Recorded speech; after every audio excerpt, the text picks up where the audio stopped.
Hey there, folks. Zane from the Infinite Jukebox, aka the #1 Earl Sweatshirt fan, here with another album review. And today I wanted to talk about the new MIKE and Seltzer record, Pinball. You ever think about how pinball is an arcade thing, but if you call bowling pinball, then you'd be right, because it's pins and then it's a ball. This is the kind of content you're subscribed for, right? Whether his foggy, surreal style appeals to you or not, MIKE is undeniably one of the most instantly recognizable voices within the modern American East Coast rap underground, and while that does sound very specific on paper, considering how many amazing artists are coming out of the East Coast right now, I think that's a pretty huge and notable status to take on, and one that remains undeniably true after many different albums coming under his name that have managed to be well received and in some cases even achieve semi-iconic status.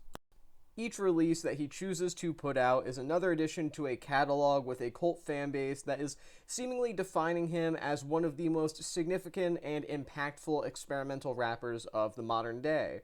Now, Pinball, his latest studio album, is a full-length collaboration with producer Tony Seltzer. Tony Seltzer is a name that you might recognize if you've been, again, keeping up with the more alternative side of rap as a genre, as he came onto a lot of people's radars last year after the collaboration album he did with fellow underground New York rapper Wiki on the record 24K Figaro. Tony Seltzer has since then been somewhat in demand overall, but that's not where he began. He actually has producer credits stemming back to 2016, and even has some producer credits already out there with MIKE, working on records like 2017's May God Bless Your Hustle, ever so slightly at least. And now here we are. The two are finally meeting to put out a full-length collaboration that really does nicely embrace both of their own respective creative abilities. With MIKE, one of the most prominent minds in underground rap right now, collaborating with a producer who is the definition of a rising star within certain more alternative circles, of course, Pinball acts as a very strong demonstration of their own respective talents, while at the same time representing what they can do when they fuse together as a duo to go in a different creative direction that makes this much more than just a very good collab, which it still is. The reason I say that is because the creative direction of Pinball as a record is honestly wildly different from anything that MIKE has really done in the past, as this album leans more into the underground side of trap and various trap-related subgenres in hip-hop, and that is pretty different, if you couldn't tell, from his jazzy abstractions that he has been releasing for many years now on records such as last year's Burning Desire, for example. Now, with that being said, I don't think that this pivot in creative style or anything is bad. In fact, I actually think it's a pretty interesting little experiment for him overall, and I don't think it's that bad of an idea to break things up, especially since some of his longer records can be a little bit tiring at times, and this record barely cracks 21 minutes, which you could argue is a fault in and of itself, but I'll get to that in a minute. I think that this change in direction is especially highlighted on tracks like Underground Kings, for example, where we get some of the most energy-forward and hype-focused tracks that we've ever seen from MIKE, a guy who is usually fairly subtle in nature, and I think that a lot of the stylistic changes going on here are executed pretty tastefully overall, which is something that I couldn't really say I was expecting when I first heard about the definite evolution that was going on here on this record. I think a huge benefit of the fact that MIKE is a pretty free-form kind of dude in terms of how he approaches stuff creatively is the fact that everybody involved in this record isn't trying to force a certain sound or anything like that. I mean, yes, they are obviously embracing trap quite a bit here, but as a whole, they recognize that this isn't Future, this isn't the classic kind of stuff that Jeezy or T.I. were doing. This is just MIKE doing trap, and in turn they take a lot of already underground sounds from the realm of trap and mold them in a way that suits him while also not replicating any of his previous releases directly. They manage to maintain a certain degree of atmosphere and engagement with the listener while not feeling derivative of any other trap rappers out there or anything that MIKE has done prior. I mean, this is a fairly abstract take on what is already pretty non-traditional trap overall, and it just gets morphed into something that's entirely Mike's and Mike and Tony Seltzer's alone, to the point that it feels like its own thing completely. It has its own unique personality, both in the context of the genre and in the context of Mike's discography, and more than that, it honestly feels pretty disconnected from trap in and of itself. It just feels like it's taking a lot of elements from trap and putting it into its own unique context that can't really be totally defined by just a subgenre. Now, as I mentioned before, the very brief runtime on this record can be a bit of a flaw at times. I mean, admittedly, the change in style does cause some of the shorter tracks, like Yin Yang, for example, to feel just a bit too brief. I mean, short tracks have been a staple of Mike's discography for years at this point, ever since he first started to become a more prominent name within underground and experimental rap. But at the same time, I kind of wish that some of the songs here expanded upon these newfound creative influences maybe a little bit more. But as a whole, I can't really say it's anything that I didn't expect from him or anything like that. That's always just a personal qualm I've had with some of his music in general, that some tracks don't develop themselves enough. But I mean, that's kind of more of a me thing than it is a real general criticism. With that in mind, I will say I do genuinely think that the very odd and at times more psychedelic nature of some of Mike's previous records, like May God Bless Your Hustle, did suit the shorter runtimes of certain tracks just a bit more. I kind of wish that's just a couple of songs had a bit more meat on the bone, so to speak, on this record. But again, they are fully finished and fleshed out songs, so that's more so just how I personally take a lot of these tracks in than it is something relating to how it's executed. It's just not for me at times, even though I still do really like this record quite a bit. Even still, I digress. Mike and Tony Seltzer take their mostly newfound trap influences on Pinball and turn them into something that is uniquely theirs, even if it's not totally groundbreaking either. And as somebody who could potentially be described as Dollar Store Anthony Fantano if he smelled like year-old barbecue sauce and could not grow facial hair, I can't really say much about not being groundbreaking as a creative attribute. Mike himself sounds as strong as ever on Pinball, with his love it or hate it monotone voice being as on display here at the forefront of the record as it has ever been on his past efforts. And for those who appreciate his very distinct personality and style of flow, I think that there is a fair bit to dig into here in terms of Mike's performances, and one could even go as far as to argue that this record is a bit unique in terms of how he carries himself as a rapper. I think that some of the loosest performances and some of the most laid-back performances we've ever gotten from him are on Pinball. I think that some similar things could be said about the songwriting that he provides here as well. Like, take, for example, the track 100 Gex, where Mike bases the chorus around the lines, "Comin' to nothing less, comin' to 100 Gex," and maybe it's just my Dylan Brady and Laura Les fandom coming out here, but I think that's pretty hilarious, I'm not gonna lie.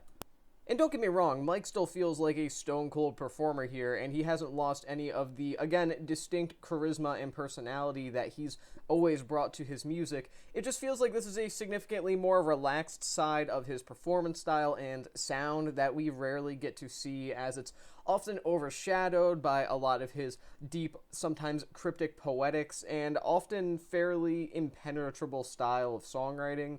I kind of feel like it fits the trap sound here too, him going in this more laid-back direction in terms of both performance and lyricism. As a whole, I just feel like he works here, despite doing things maybe a bit differently from what people would expect.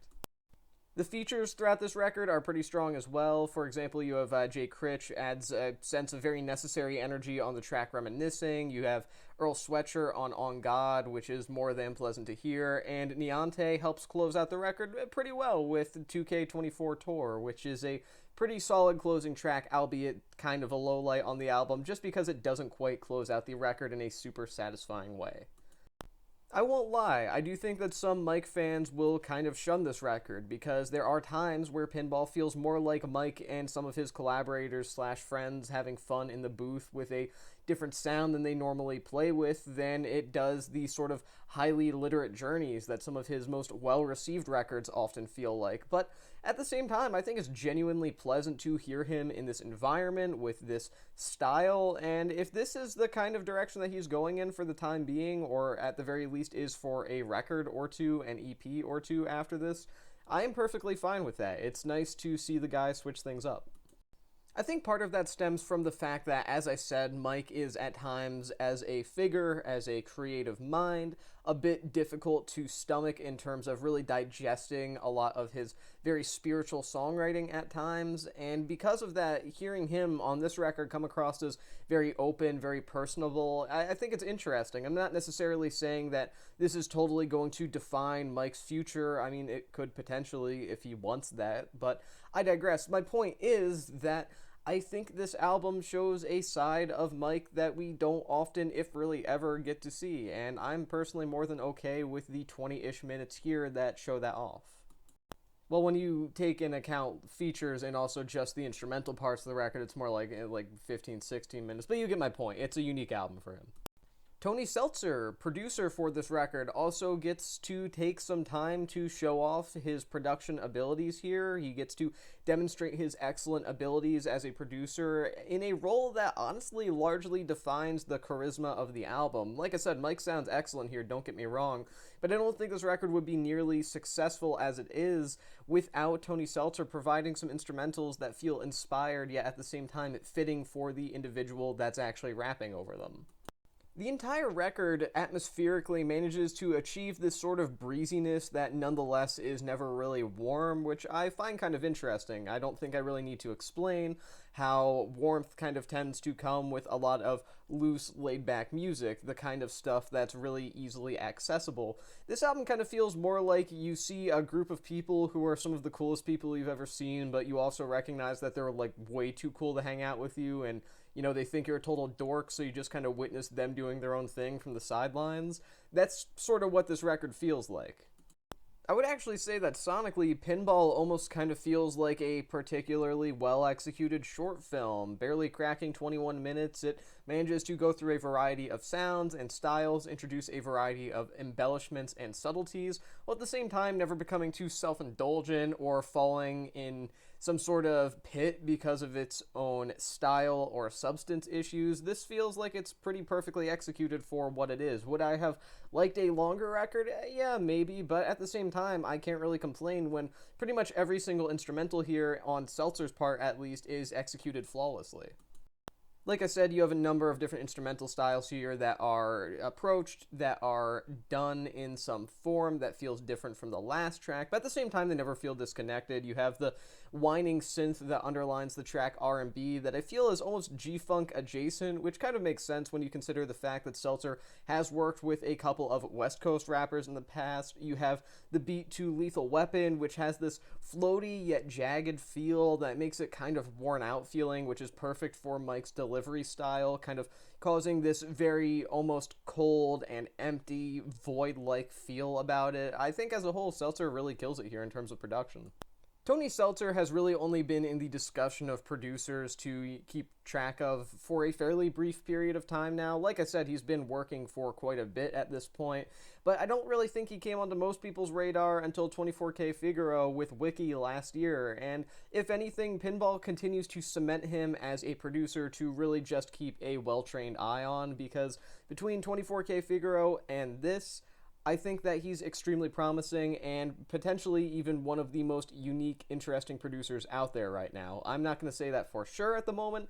I want to see what the guy does next, what collabs he does, if he releases any instrumental records in the future, but I digress. I do think that the guy is putting out some amazing stuff right now, doing some amazing work behind the scenes, and if you haven't checked him out, listen to this record, listen to some of his past collaborations across various records. It's definitely worth it. Pinball is an album that is definitely not going to appeal to everybody. In fact, I would go as far as to say it might not even appeal to the average Mike fan, or at least a good chunk of the Mike fan base out there, as it sees a brief record with one of the most notable experimental rappers out there just go in a creative direction that I don't think anyone was expecting. It's a beloved rapper of the New York underground, showing off a sort of laid-back style that we've practically never really seen from him before, or at the most we see very, very rarely. And I think that Tony Seltzer's production work, meanwhile, manages to bring about the kind of flair that this record really needs to succeed. Even if I do think that I would have preferred a few songs to be extended, maybe the overall runtime of the record to just be a little bit beefier, I think as a whole, Pinball manages to execute a new creative direction for Mike and Tony Seltzer pretty well while demonstrating both of their own unique styles in ways that feel very natural and feel fitting for each of their respective deliveries here. And if the former chooses to go in a creative direction similar to this on future releases, or at least for the foreseeable future, I don't really have any problem with that. I'm going to give this record 3.5 stars out of 5. And with that being said, that is the end of this album review. I've been Zane from the Infinite Jukebox. Thank you for watching, and I'll see you guys in the next one.